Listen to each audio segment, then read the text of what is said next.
I'm sure that nowadays Monster Hunter games need no introduction. The influence this series has had on the co-op RPG genre of gaming cannot be understated.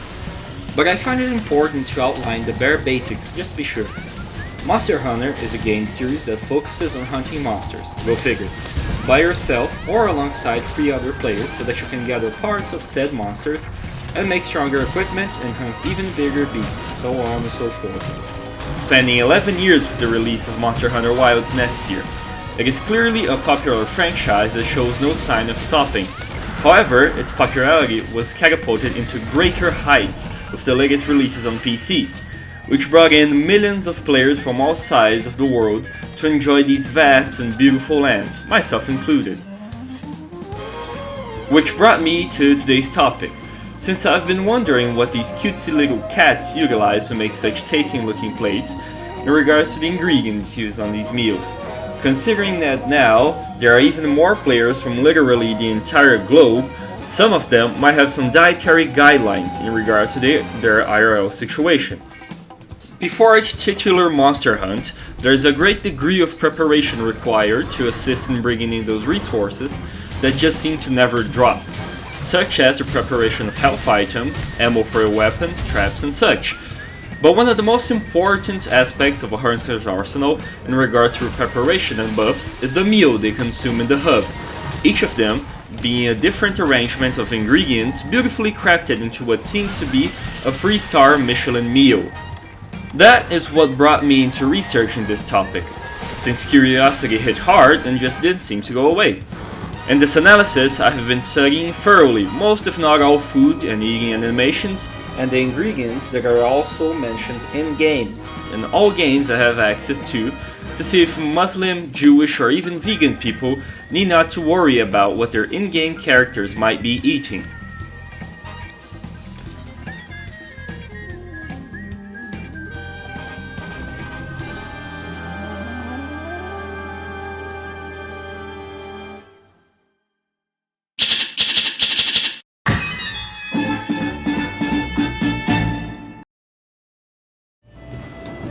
Before we can get to eating, for starters, I find it important to outline the meaning and definition of each of the terms utilized by the religions and lifestyles I chose to analyze in this video, and I highly recommend all of you to do your own research in these topics, since they are very interesting and much deeper than I will be able to present them here.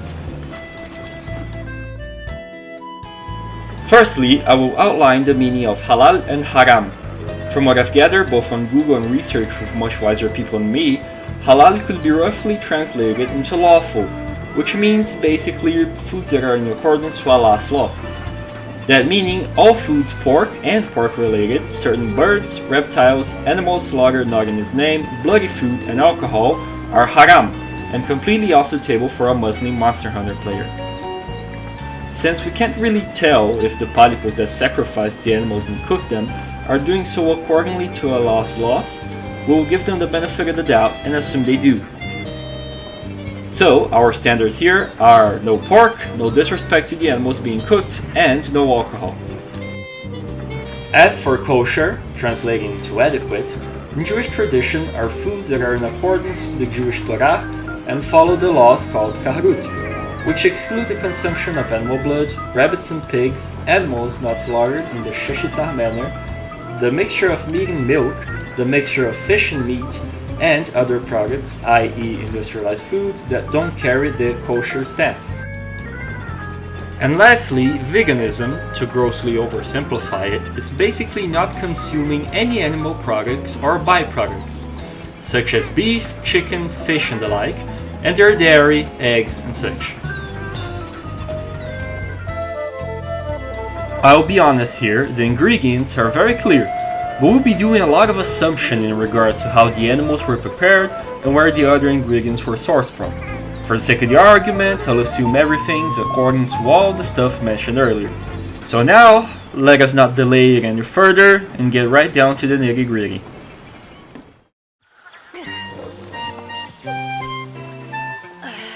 Starting off with Monster Hunter Rise, things are really easy to nail down actually, since all the meals consumable by players on the hub are dungus, and despite the different animations and names they might have, they are basically all the same.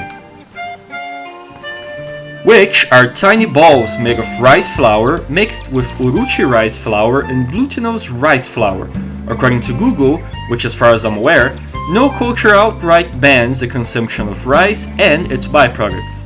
So rejoice, this game has a menu that's completely accessible to most if not all demographics.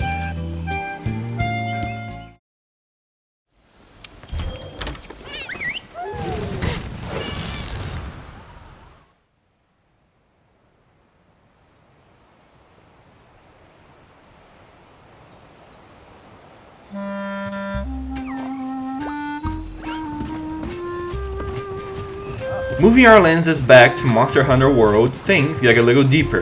On Las Terras and Celiana's cantinas, there's a total of 13 meals ready to be ordered. And on top of that, you can create your own one with the ingredients you've gathered in your hunts. All of these options share the same pool of said ingredients, these being divided into 4 groups: meat, fish, vegetables, and drinks.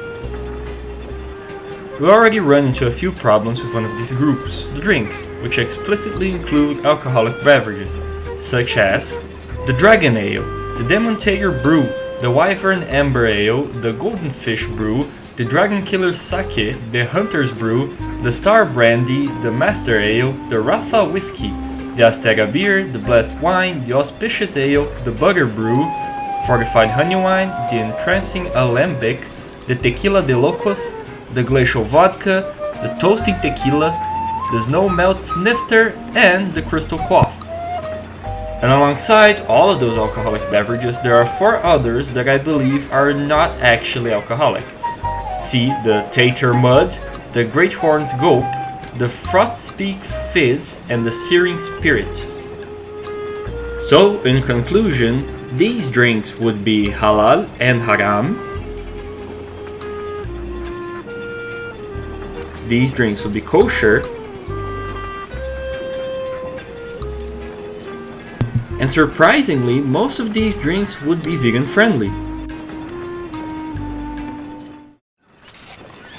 And now we're moving on to the vegetables, the second group. The amount of vegetables is a marginal increase from the amount of drinks we had before, but I still find it quite simple to outline which ones would be acceptable and which ones wouldn't be. I'm just not gonna quote every single name of the vegetables, since if I did, we would be here until like tomorrow or something. So, once again, the ones in green would be halal, and the ones in red would be haram. For kosher, the ones in green would be kosher, and the ones in red would be not kosher. And the ones in green in this last group would be vegan friendly, and the ones in red would not be. As you might have noticed, every single vegetable and every single fruit is acceptable in every group. So, as I said, pretty simple. From now on though, things might get a little bit more complicated since we get into the next group, the meats. The selection of meats in this game is almost as wide as the selection of vegetables. Here we can see there's about 30 of them. And here we can see each ones are halal.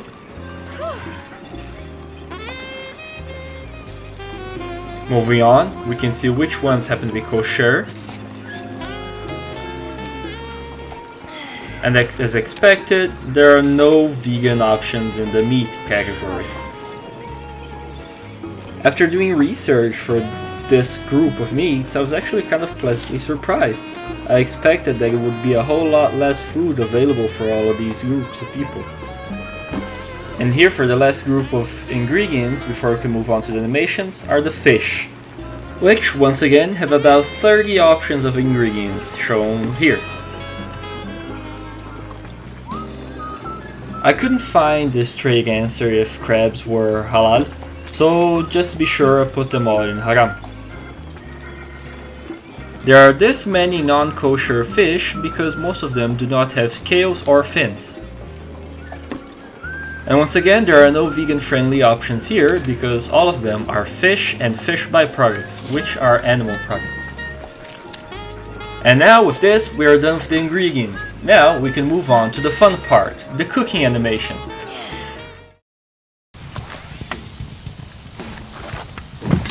From here on out, I will have to take the cooking animations out of YouTube, The proper creators will be linked in the description and on screen at all times, since for some reason I can't seem to get to play most animations here. Here we're gonna start with the buff cat at Asteria. From his preparation we can notice that he's following all the guidelines we've put up so far. And here we can see he prepared us a nice big plate of food, a big slab of meat, some seafood broth, a big plate of what seems to be rice, shrimp, more meat, some mystery meat, I don't know, pineapple, and an alcoholic beverage, which would be assumed is just water. For the second and third animation here at Asteria, we'll be taking the animations from Kenuti YouTube channel. Once again, he is very professional about his preparation and follows all the guidelines we've set up so far. And he cooked us up a plate with some fish, soup, potatoes, cheese, some meat, and another cup of water.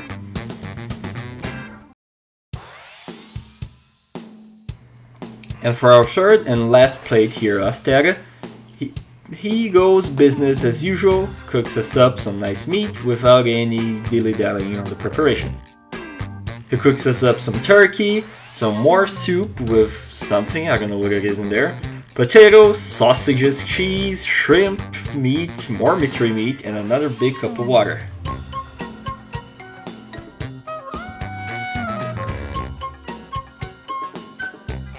And now moving on to the last animation in Monster Hunter World, to the cutest cook of all, that's Eliana. She prepares us very nicely a big plate with actually a lot of food, with some meat broth, some more soup, a casserole, I'd say, sausages, cheese, bread, a lot of bread, and another big cup of water.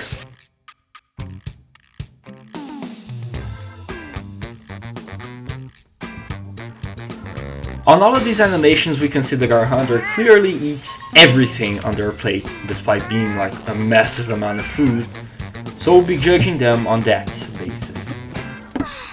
On the latest stream devs, we've been receiving a few cooking animations for the latest Monster Hunter Rise that's about to come out, so I'll be judging them too just for the sake of it. Here we can see our hunter prepared a nice plate of meat with a few mushrooms on the top and a little bit of green leaves on it. The meat looks a little bloody, so I'll judge it on that.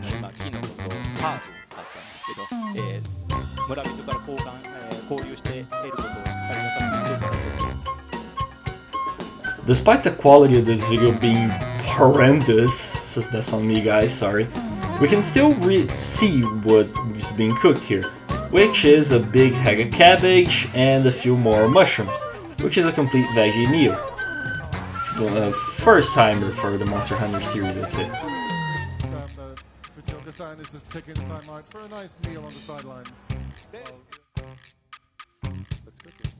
And now for the last meal to be analyzed in this video, our hunter cooks some fish up with what looks like to be meat and a few more green leaves as I mentioned before.